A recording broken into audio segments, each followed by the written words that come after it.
On ne saurait trop vous féliciter d'avoir élaboré un plan d'une hardiesse magnifique et précise. Encore s'agit-il de toute autre chose que de l'une de ces entreprises géantes par lesquelles rivalisent les grands États modernes. Et l'état précis de votre action ne doit pas nous masquer sa signification profonde. Si l'UNESCO tente de sauver les monuments de Nubie, c'est qu'ils sont immédiatement menacés. Mais il va de soi qu'elle tenterait de sauver de même d'autres grands vestiges, Angkor ou Nara par exemple, s'ils étaient menacés de même.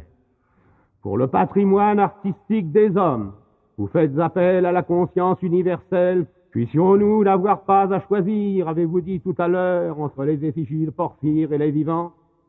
Pour la première fois, vous proposez de mettre au service des effigies, pour les sauver, les immenses moyens que l'on avait mis jusqu'ici qu'au service des vivants. Peut-être parce que la survie des effigies est devenue pour nous une forme de la vie.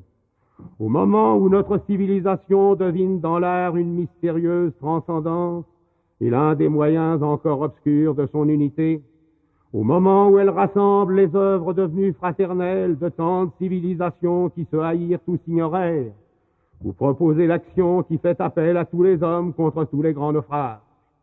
Votre appel n'appartient pas à l'histoire de l'esprit parce qu'il veut sauver les temples de Nubie, mais parce qu'avec lui, la première civilisation mondiale revendique publiquement l'art mondial comme son indivisible héritage.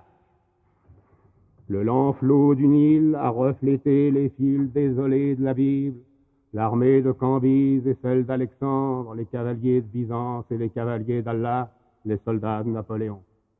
Lorsque passe au-dessous de lui le vent de sable, sans doute sa vieille mémoire mêle-t-elle avec indifférence l'éclatant foudroiement du triomphe de Ramsès à la triste poussière qui retombe derrière les armées vaincues.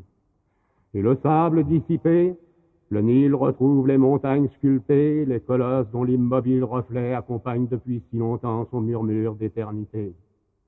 Regarde, vieux fleuve dont les crues permirent aux astrologues de fixer la plus ancienne date de l'histoire, les hommes qui emporteront ces colosses loin de tes eaux à la fois fécondes et destructrices, ils viennent de toute la terre.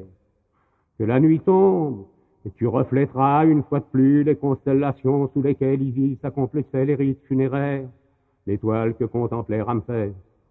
Mais le plus humble des ouvriers qui sauvera les effigies d'Isis et de Ramsès te dira ce que tu sais depuis toujours, ce que tu entendras pourtant pour la première fois. Il n'est qu'un acte sur lequel ne prévalent ni l'indifférence des constellations, ni le murmure éternel des fleuves. C'est l'acte par lequel l'homme arrache quelque chose à la mort.